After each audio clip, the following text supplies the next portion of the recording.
All right. Trudy Bierman here for our second weekly. This is going to be weekly on Tuesdays at 10:30 Eastern. I will be doing a YouTube live. And I am so glad if you're here with me live or you're joining me later. So I'm unable to see the chat right now, but that will change in the near future. So welcome. Today, I'm going to be talking about some influence secrets. Harnessing influence through love, a powerful strategy revealed. Let me know in the comments where you're watching this from, because I'd love to know the reach of this video. I'm a doctoral candidate. I'm studying strategic leadership at Liberty University. My research interest is influential reach. So one of my interests is reach. So I want to know, how far is this video being seen? Where in the globe are you? If you would be so kind to drop in the comments your name and where you're from, I would be ecstatic. I do reply to comments, by the way. So we're talking about harnessing influence through love, a powerful strategy revealed. So this is a production of PSI TV. And again, my name is Trudy Bierman. So former President of the United States, Theodore Roosevelt, said, no one cares how much you know until they know how much you care. No one cares. You don't care. You don't care about me. You don't care about what I have to share today. You don't care. Nobody cares how much you know. The most amazing mind could be sitting right beside you and you do not care, but you will care if you think they care about you. This is, if you remember nothing else, remember this today. This is the core of the secret of influence. No one cares how much you know until they know how much you care. And when they know how much you care, then they care. Okay, so but let's get into this some more. This gentleman right here, his name is Dr. Myron Golden. He happens to be my business coach.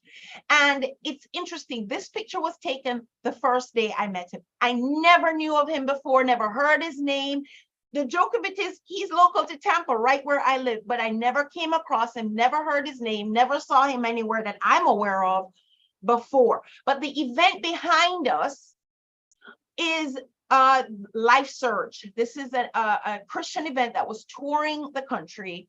I went to the event. He was one of the speakers, but this picture, when I met him, I hadn't even heard him speak yet.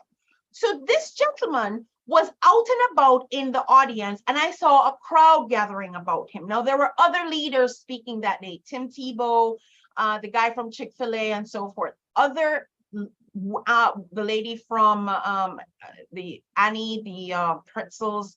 There are lots of huge influential leaders. The guy from Duck Dynasty was also speaking, but Myron was out and about amongst the audience. All the other leaders were behind the stage with security, but Myron stepped out. He was right there in the audience. I'd never seen or heard of him before, but I saw a crowd gathering around the man. So I'm like, who is this? Why is everybody gathering around this guy?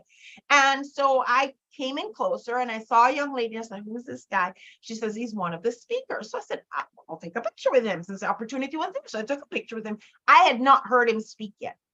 But when I heard him speak, I was blown away. Now, guess what? I cued in to when he was ready to speak because I'd already connected with him. I didn't know any of the speakers personally.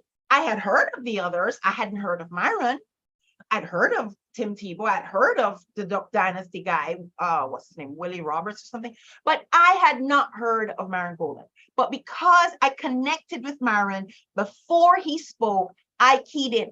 Maybe I was blown away a tidbit more because I had already connected with him. You see that big smile on his face? It was genuine.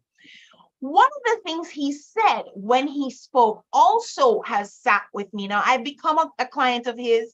I'm a coaching client of his. I paid him, okay? So the relationship went further than me just meeting him and hearing him that day, because after this event, I Googled the heck out of him and I just consumed more and more of his content, and I had no choice but to sign up as one of his paid students.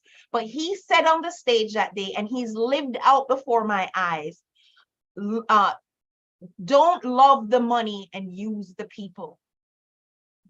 Use the money and love the people. And even better, use the money to love the people. Now, I may have butchered that a little bit, but that was the gist of it. And this man lives out what he says.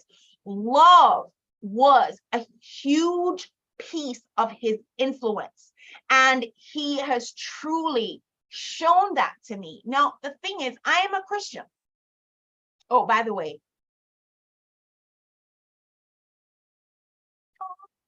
this is his book. I will recommend that you get a copy, and I will put a link in the description of the video for you for later. When you go to the link, it's going to take you to this page, Golden Offer, and you'll see where I say a little bit more about his book, but you really should get it. Okay. So Boss Moves is his book. Boss doesn't mean he's a boss. It means business optimization secrets, the success street secrets. Okay. So you do want to get this book. Trust me. I have wondered why he wrote it. It's almost unfair considering how much I paid, and he basically is giving it away for free in this book. But I will tell you, there is the next level. Reading something in a book and connecting with the leader is very different. And that love piece plays out when you connect with him in person. So moving on. What we're covering today is I'm going to be looking at a peer-reviewed research piece. And it's basically looking at relational leadership theory. And I'm going to just kind of break that down for you into implementable strategies. 1 Corinthians 13:13. And now these three remain: faith, hope, and love. But the greatest of these is love. The greatest is love. Guys, hope is kind of like the fuel for us getting up and going to tomorrow. But love is even greater than hope. Love is even greater than faith. And faith and hope are powerful, but love is even greater than that. Now, as I mentioned, I'll be looking at a peer-reviewed document, peer-reviewed. That means other scholars looked at and contributed or agreed with or denied or whatever. That's what peer-reviewed means. The topic, the piece that I was looking at was using relational leadership theory to magnify actors' dynamic participation. Now, actors are who are the people in the experience. Usually it would be the leader or leaders of an organization, the followers, employees, the stakeholders. Those are the actors. In the document, you're going to see two other acronyms: CSR, Corporate Social Responsibility, and RLT, Relational Leadership Theory. So just wanted to bring that to you. This is the article. I'm not going to go through all of it, but this is the peer-reviewed article, and the finding is what I really wanted to show you. The finding was the quantitative data. So this was a quantitative research, which means they had numbers, okay? They showed a significant positive correlation between, correlation is not necessarily causality, but there seems to be a connection, a correlation between economic incentive and teamwork in corporate social responsibility practices.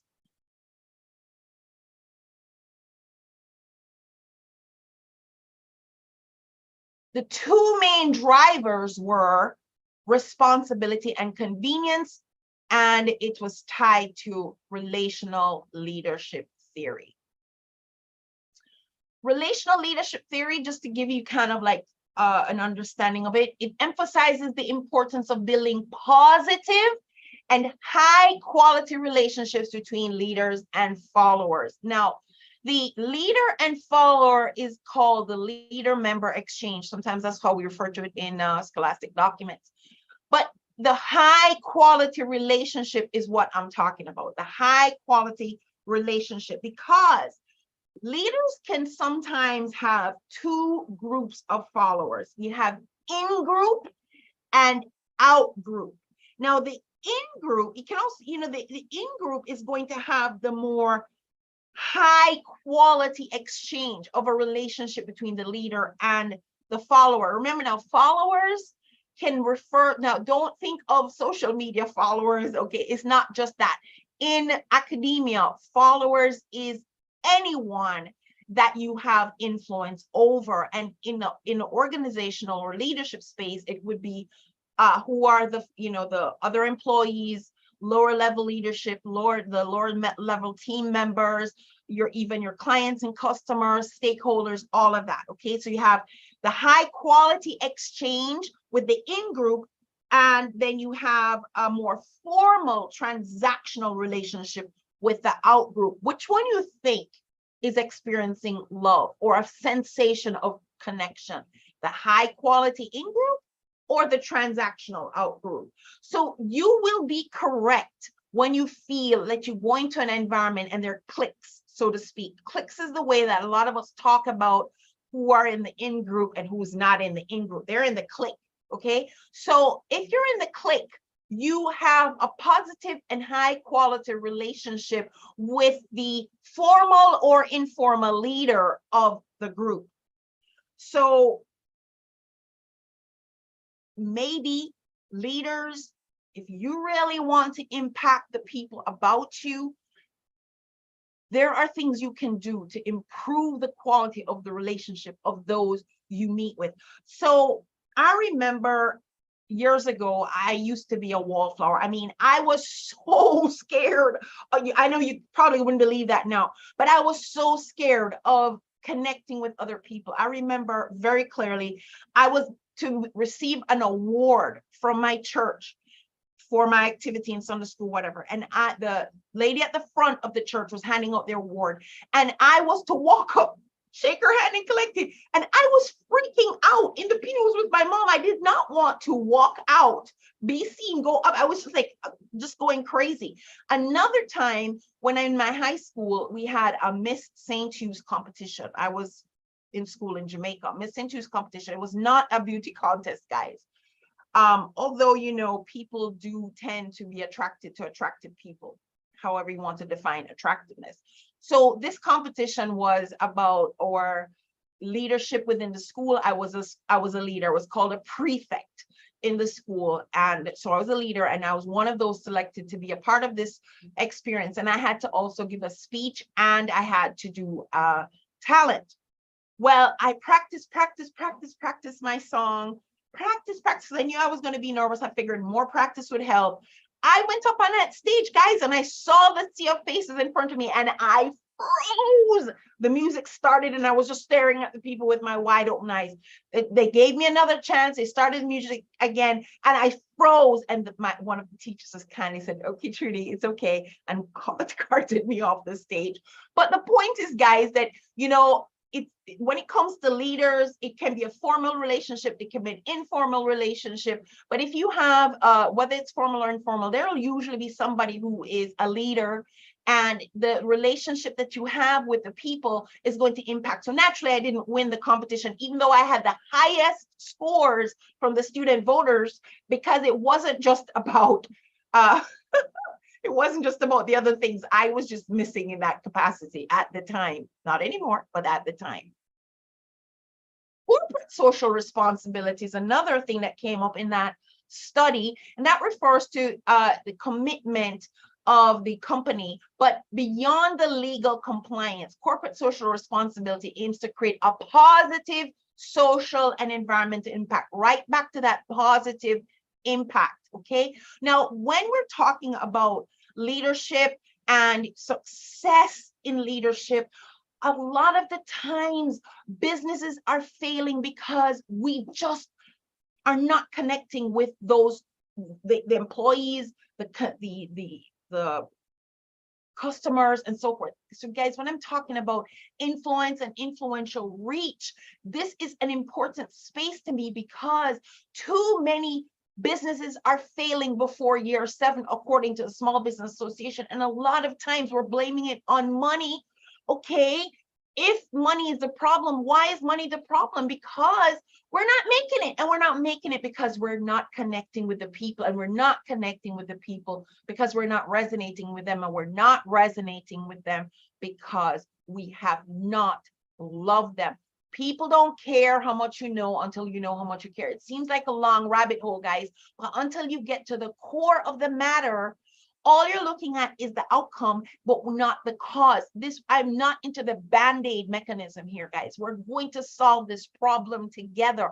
I'm solving it for me, and I'm solving it publicly. We're doing this together because guess what? As a doctoral candidate, looking at influential reach and wondering why so many businesses fail. Why is it that there is such a high failure rate? Because we start our organizations with enthusiasm, with lots of love. We're pouring out our family finances. We're jacking up our credit. For what? To fail? I don't think so. So I really want to get to the core of the matter. And I'm not going to stay at the superficial level, guys. I'm going to drill down deep. So I hope you don't mind drilling down deep with me. Positive social impact. Positive social impact. So that is the deal, guys. We really need to love on the people. We do need to love on the people. I want to just bring it back to you. Just like Myron showed that he loved the people. He stepped out from the back of the room where the security was to intermingle with the people he came to serve, and also a president of an organization, of a country.